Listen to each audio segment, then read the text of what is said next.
Assalamualaikum warahmatullahi wabarakatuh. Pada kesempatan ini, kelompok kami akan menjelaskan bab 7 tentang software development, yaitu bagaimana proses pengembangan perangkat lunak selalu terkait dengan etika profesional.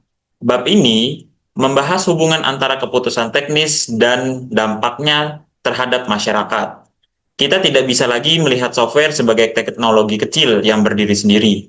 Saat ini, software mengatur hampir semua sektor kehidupan. Untuk bab 7 di minggu ke-8 ini, kami dari kelompok 4 akan melakukan pemaparan materi. Oke, kita lanjut dalam pengenalan anggota. Untuk anggota kelompok sendiri, di kelompok 4 ini berjumlah 3 orang. Perkenalkan dengan saya, Maulana Rizky Ramadhani dengan NPM 24782050. Lalu ada dua rekan saya, yang pertama ada Reynaldo Kurnia Jaya Sakti dengan NPM 24782061. Lalu yang terakhir ada Ahmad Ramdhani dengan NPM 24782038. Oke, kita lanjut di bab 1 yaitu pendahuluan. Pendahuluan sendiri adalah etika ya. Kita masuk etika. Etika adalah fondasi dalam pengembangan software. Tanpa etika tidak ada jaminan kualitas dan keselamatan. Slide ini juga memunculkan kutipan sangat kuat, yaitu every piece of code carries an ethical way gitu. Kutipan ini mengingatkan kita bahwa setiap baris kode punya konsekuensi gitu. Kode ini bisa mengontrol data pribadi seseorang. Kode ini bisa mengatur perangkat medis yang berhubungan dengan nyawa. Kode ini menentukan apakah transaksi keuangan itu berjalan benar atau salah. Contoh nyatanya di Indonesia sangat banyak. Pada sistem digital pemerintahan, kesalahan kecil bisa membahayakan data peserta BPJS dan penduduk pada EKTP dan siswa di Dapodik atau transaksi subsidi BBM. Semua itu menunjukkan bahwa pengembangan software tidak hanya bertugas menyelesaikan tugas teknis, tetapi juga bertanggung jawab pada fungsi sosial yang besar. Kita lanjut. Oke, untuk di slide selanjutnya kita akan membahas mengapa etika penting dalam software development. Di sini dibagi menjadi 4 poin. Yang pertama adalah software itu berdampak pada privacy, keamanan, dan keselamatan. Yang kedua adalah kesalahan kode dapat merugikan finansial dan risiko publik. Dan yang ketiga adalah kepercayaan pengguna sama dengan aset utama. Dan yang terakhir adalah tantangan etika meningkat saat digitalisasi nasional. Oke. Itu adalah garis besarnya, dan saya akan menjelaskan ulang gitu ya. Etika itu penting karena software itu mengatur privasi, keamanan dan keselamatan masyarakat. Software menentukan apakah data pribadi aman, software menentukan apakah transaksi berjalan benar, software menentukan apakah rumah sakit memberikan dosis obat yang tepat. Software menentukan apakah peringatan tsunami dikirim tepat waktu atau tidak. Kalau pengembang bekerja tanpa etika, maka masalah kecil bisa berubah jadi kerugian besar. Contoh kerugian yang bisa terjadi, data pengguna itu bocor dan beredar di forum gelap seperti dark web. Transaksi seseorang hilang atau salah total. Sistem rumah sakit rusak sehingga pelayanan terhambat. Atau sistem transportasi digital error dan menyebabkan kecelakaan. Semakin kita bergerak menuju digitalisasi total, maka risiko etika semakin besar. Etika menjadi syarat agar masyarakat percaya pada teknologi yang mereka gunakan. Nah, ini adalah sebuah pengertian dari mengapa etika itu penting dalam software development. Kita lanjut untuk materi slide selanjutnya, yaitu kita akan membahas software quality, yaitu adalah dampak dari software quality. Di sini tuh kita akan membahas makna kualitas dari perangkat lunak dibagi menjadi 5, dan dampak kegagalan software itu diambil di sini ada 2 poin. Oke. Kita masuk di dalam software quality. Kualitas software dapat dilihat dari 5 aspek. Yang pertama adalah reliability. Software itu harus stabil, tidak boleh sering crash, tidak boleh berhenti tiba-tiba ketika banyak orang mengaksesnya. Yang kedua adalah security. Software harus aman, tidak mudah diretas, dan harus melindungi data pengguna. Ketiga, portability. Berarti Software bisa dijalankan di berbagai perangkat, sistem operasi, atau lingkungan berbeda tanpa harus ditulis ulang dari awal. Poin ketiga ini dapat menekankan bahwa software itu dapat dijalankan di berbagai aplikasi seperti perbedaan perangkat. Misalkan yang biasa digunakan adalah OS menggunakan Windows dan misalkan Linux, lalu ada Mac OS gitu ya. Nah, software-software tersebut tuh dapat dijalankan di berbagai perangkat sistem operasi. Nah, lalu yang keempat adalah maintainability, yakni software harus mudah dirawat pengembang, lain harus bisa memahami kode dan melanjutkan pengembangan. Nah, untuk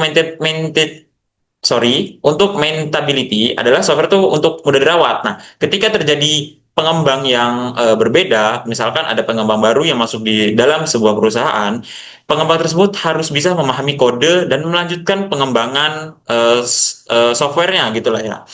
Lalu yang kelima adalah usability. Pengguna harus bisa memakai software tanpa bingung, navigasi harus jelas. Nah, navigasi harus jelas di sini saya garis bawahi seperti beberapa user itu mudah menggunakan e-commerce yang ada di Indonesia. Misalkan seperti kayak aplikasi belanja online seperti Shopee, Tokopedia, Lazada, dan lain-lain gitu. Nah, user itu mudah dalam mengoperasikan seperti untuk mencari pencarian barang gitu, lalu memasukkan ke keranjang, lalu melakukan pembayaran dengan partner seperti m-banking, lalu dan lain sebagainya gitu. Nah, jika kualitasnya buruk, maka dampaknya itu langsung ke pengguna gitu. Contoh pertamanya adalah Terak 25. Bug sederhana membuat mesin terapi radiasi memberikan dosis sangat tinggi. Nah, beberapa pasien itu meninggal dunia gitu. Nah, ini menunjukkan kegagalan software itu bisa berdampak sangat fatal.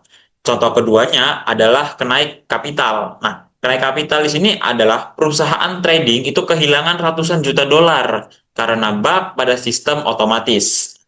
Hanya waktu 45 menit perusahaan itu mendapatkan rugi sangat besar gitu. Nah, ini adalah sebuah ancaman gitu ya apabila seorang software engineer itu tidak men em, tidak mengamankan softwarenya gitu atau aplikasinya gitu. Nah, seperti yang dibilang di dalam software quality di sini itu adalah beberapa contoh kasus dan makna kualitasnya gitu. Nah, dua kasus ini tuh memperlihatkan bahwa software bukan hanya tentang fungsionalitas. Software juga berkaitan dengan keselamatan nyawa dan stabilitas ekonomi. Kita lanjut di dalam slide 6 yaitu konteks Indonesia. Oke, di slide 6 ini ya, di Indonesia itu banyak kasus yang memperlihatkan bagaimana software yang tidak siap bisa berdampak luas gitu. Nah, seperti contohnya di sini ya, Peduli Lindungi pernah mengalami kelemahan pada keamanan yang memungkinkan pihak tertentu itu dapat mengakses data pengguna. Nah, hal ini tuh membuat masyarakat khawatir gitu. Kalau kita lihat sendiri kan Peduli Lindungi itu seperti riwayat kita sakit gitu ya. Nah, jika ada beberapa user atau pengguna yang mendaftarkan diri sebagai kerja di sebuah perusahaan, itu pasti dilihat untuk riwayat penyakitnya. Seperti kayak aib mereka lah, gitulah bahasanya. Seperti beberapa ibaratnya user yang terkena penyakit COVID-19 yang sangat berbahaya di tahun 2019, itu kan menjadi sebuah ancaman dan aib bagi dirinya gitu. Nah, seperti selanjutnya yaitu My Pertamina mengalami overload saat awal penerapan. Nah, itu tuh seperti kayak jumlah pengguna itu terlalu besar gitu. Nah, sedangkan sistem yang dibuat oleh software engineer dari Pertamina itu tidak siap dan dampaknya antrean digital pengguna tidak bisa login dan transaksi tertunda. Nah, ini sangat fatal ya. Apalagi kalau kita lihat dari Pertamina sendiri kan cakupannya sangat luas gitu. Berbeda dengan beberapa tempat pengisian ulang bahan bakar swasta seperti Shell, lalu Vivo, lalu ada lain lain sebagainya yang ada di Pulau Jawa terutama. Untuk di Pulau Sumatera sendiri seperti di Lampung itu rata-rata hanya Pertamina ya, mungkin ada beberapa kayak AKR gitu ya. Cuman saya lihat sih beberapa pengisian ulang itu sudah tutup gitu. Nah, makanya Pertamina di sini itu mengalami overload saat awal penerapannya, kayak ya jumlah usernya terlalu besar gitu. Apalagi kalau sekarang yang kita lihat itu di bagian subsidi bahan bakar Pertalite itu kan pengguna khususnya kendaraan roda 4 wajib menunjukkan barcode gitu. Nah, itu barcode itu juga bisa dimanipulasi untuk beberapa oknum-oknum gitu ya. Nah, itu sangat bahaya sih gitu. Nah, dampaknya itu antrean digital, lalu penggunanya tidak bisa login dan transaksi tertunda gitu.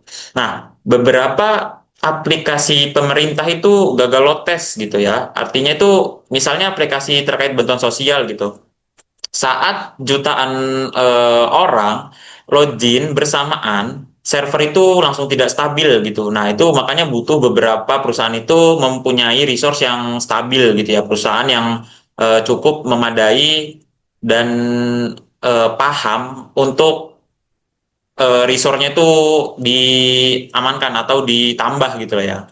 Nah, semua itu tuh membuktikan bahwa software berkualitas buruk bisa mengganggu layanan publik gitu. Dalam konteks negara besar seperti Indonesia, dampaknya bisa menimpa jutaan orang dalam waktu singkat. Oke, untuk materi selanjutnya di slide ke software product liability akan dilanjutkan oleh teman saya.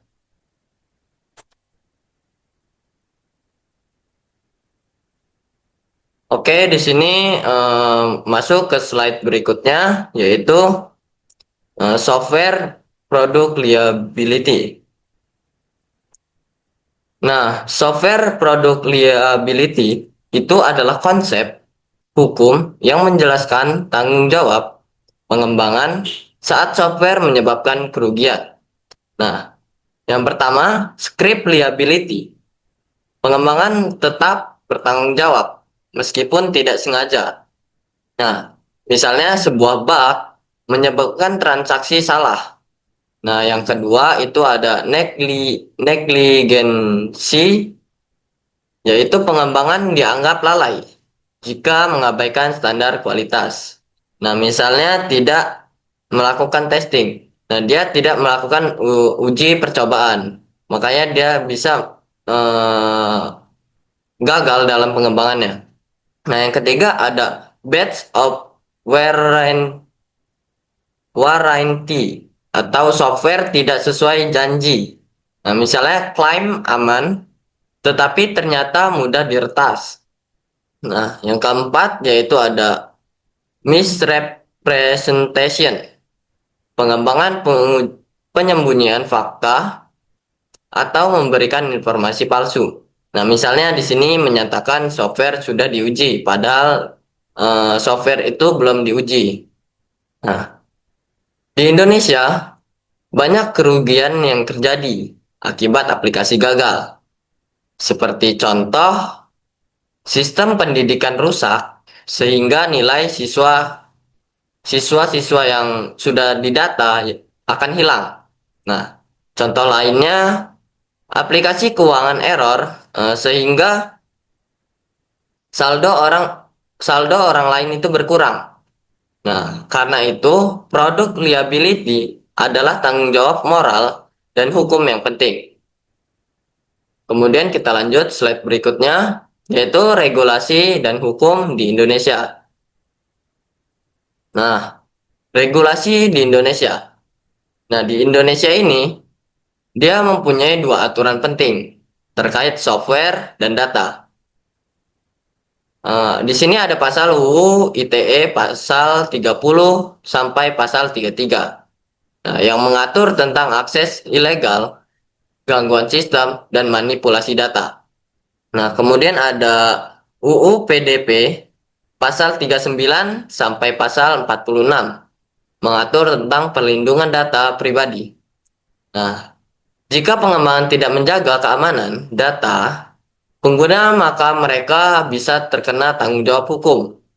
Nah, contoh nyatanya di sini ada kebocoran data EKTP, membuat data penduduk tersebar. Nah, data EKTP bocor itu bukan karena satu celah, tetapi banyak kombinasi faktor yang lain.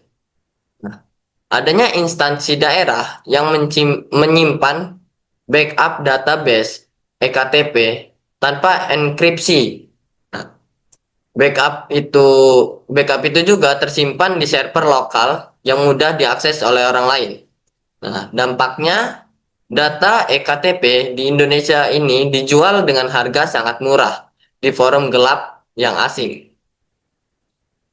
Kebocoran data Tokopedia membuat jutaan akun diperjualbelikan.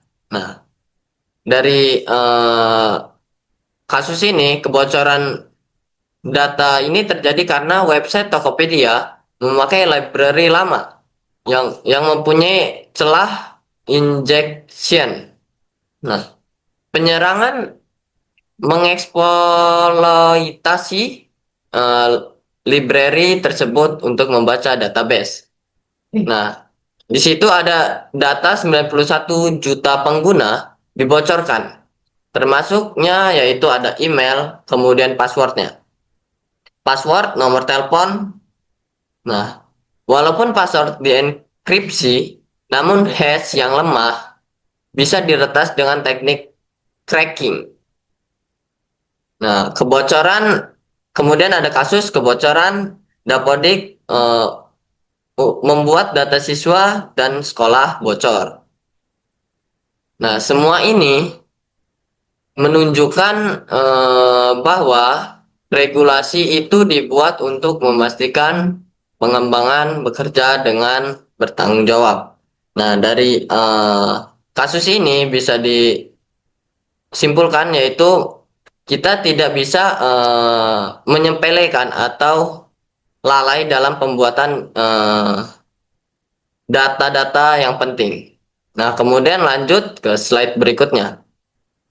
Metodologi software.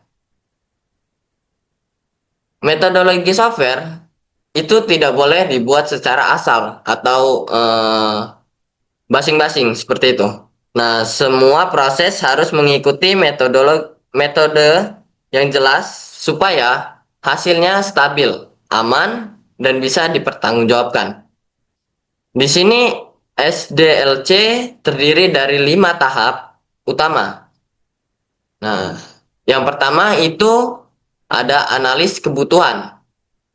Pengembangan memastikan apa yang diminta dari pengguna. Jadi dia itu akan mengeluarkan kebutuhan yang akan digunakan. Nah, kemudian ada desain struktur sistem dibuat supaya jelas sebelum di coding. Kemudian yang ketiga ada implementasi. Nah, developer menulis kode sesuai desain. Nah, kemudian yang keempat itu ada testing. Nah, semua fungsi itu diuji supaya tidak ada bug yang lolos, sorry. Nah, kemudian ada maintenance, sistem diperbaiki dan ditinggalkan setelah rilis. Nah, kemudian ada waterfall. Nah, waterfall ini cocok untuk proyek dengan kebutuhan tetap. Semua tahap berjalan berurutan. Jika ada perubahan di tengah jalan, proses itu harus diulang dari awal. Jadi, bila ada perubahan atau perbedaan di alurnya, maka proses itu akan diulang di awal. Nah, maka metode ini itu dipakai pada proyek pemerintahan atau industri yang butuh dokumen lengkap. Nah, kemudian ada ugly. Nah, cocok untuk proyek cepat dan sering berubah. Nah, pengembangan ini dilakukan dalam sprint pendek. Setiap minggu ada versi baru yang diuji dan ditingkatkan. Startup digital banyak memakai metode ini. Jadi, dalam setiap perubahan versi atau setiap minggu itu bakal ada versi baru. Kemudian dia akan diuji dan ditingkatkan. Nah, kemudian ada DevOps. Nah, di sini menggabungkan developer dan tim operasi. Nah, tujuannya itu mempercepat rilis, kode diuji otomatis, lalu disebarkan ke server dengan pipeline Cara ini membuat update lebih cepat dan stabil. Kemudian ada quality assurance, adalah kewajiban moral. Jika QI dilewati, software yang belum siap bisa sampai ke pengguna dan menyebarkan kerugian. QI memastikan semua fungsi berjalan, beban server kuat, keamanan aman, dan data tidak rusak. Kemudian lanjut ke slide berikutnya. Konteks Indonesia. Nah, di konteks Indonesia ini, kualitas QI di Indonesia masih bervariasi. Beberapa BUMN sudah mempunyai standar QI yang baik karena dia mengelola data-data penting atau data-data nasional untuk BUMN ini sendiri. Nah, startup digital kelas besar juga menerapkan QI yang ketat karena jumlah pengguna besar. Namun banyak proyek pemerintah kecil seperti kampus, instansi daerah yang masih lemah dalam QI. Banyak proyek langsung dikejar deadline sehingga testing kurang, dokumentasi tidak lengkap. Nah, dari masalah itu akibatnya karena ketika terjadi error, tim bingung harus melakukan perbaikan karena tidak ada catatan dokumentasi. Mungkin slide berikutnya akan dijelaskan oleh rekan saya.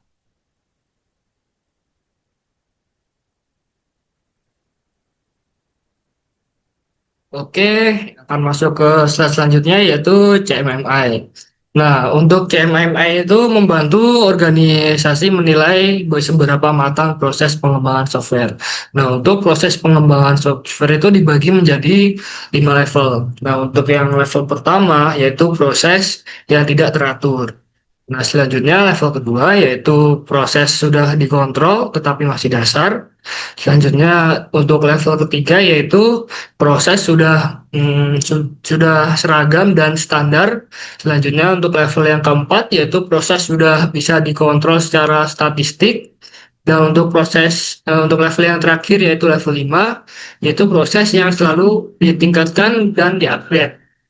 Nah, perusahaan global seperti Boeing dan IBM memakai CMMI untuk menjaga kualitas.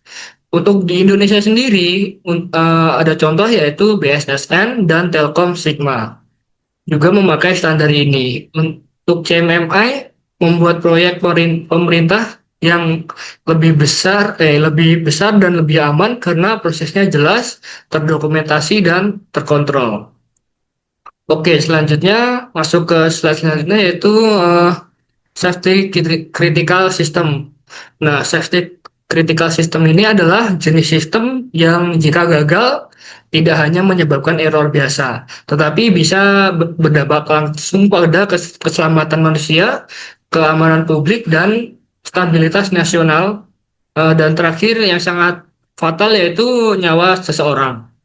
Kategori ini meliputi sistem transportasi, peringatan bencana, alat kesehatan, sistem energi, sistem penerbangan, dan sistem industri beresiko tinggi. Kenapa sih safety critical system ini sangat sensitif?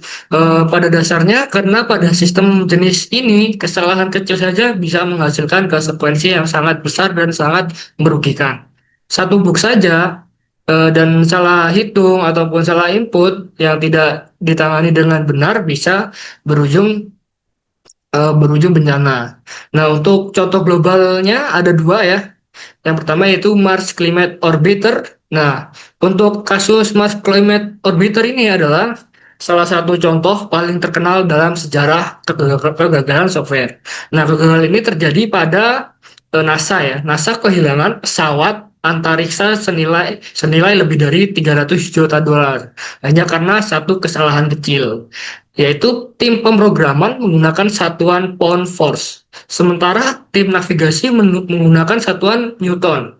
Jadi akibatnya kalkulasi dorongan roket menjadi salah total. Pesawat yang seharusnya masuk ke orbit Mars malah jatuh ke atmosfer dan terbakar. Selanjutnya untuk contoh global yang kedua yaitu Trek 25. Untuk Trek 25 adalah mesin terapi radiasi rumah sakit yang justru membunuh beberapa pasien. Eh, Penyebab kegagalan murni adalah software atau kegagalan software. Ada bug race condition yang membuat mesin salah memproses mode radiasi. Nah, mesin itu memberikan dosis radiasi 100 kali lebih tinggi dari yang seharusnya. Jadi tentu ini sangat fatal ya, dan menyebabkan beberapa pasien terbakar jaringan tubuhnya dan meninggal karena overdosis radiasi. Nah, selanjutnya di Indonesia. Nah, di Indonesia sendiri ada ATCS. Nah, ATCS itu dipakai di banyak kota besar seperti Jakarta, Bandung, dan Surabaya. Sistem ini mengatur lampu lalu lintas secara otomatis berdasarkan data kamera dan sensor.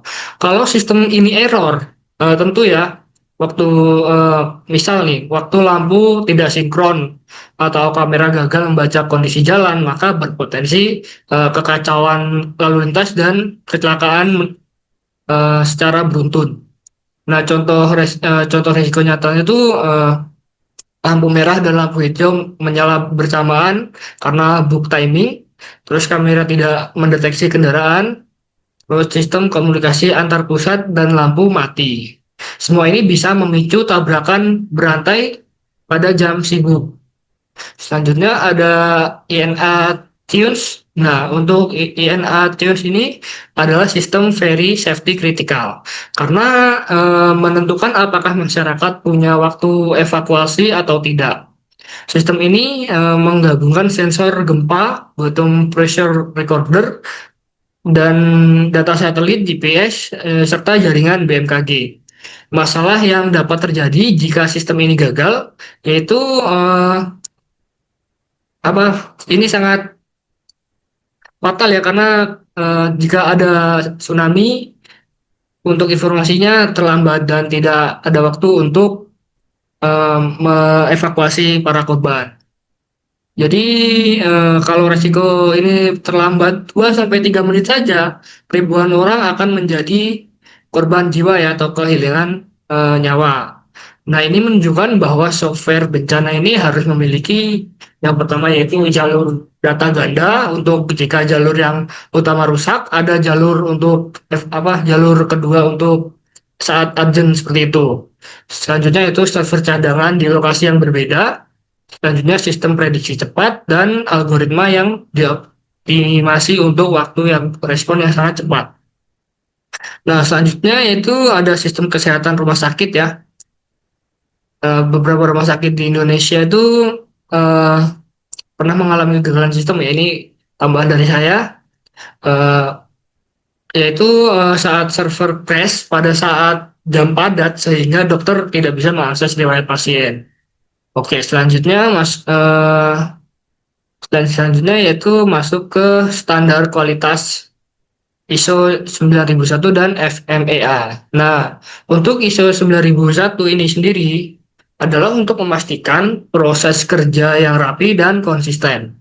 Artinya, setiap langkah pengembangan software harus mengikuti prosedur yang jelas dan teratur ya, mulai dari perancangan, coding, testing sampai dengan rilis. Tujuannya supaya kualitas tidak bergantung pada satu orang, tetapi pada sistem kerja yang stabil. Dengan ISO 9001, kesalahan bisa dicegah karena proses selalu diawasi dan diperbaiki. Selanjutnya itu FMEA atau Failure Mode and Effect Analysis.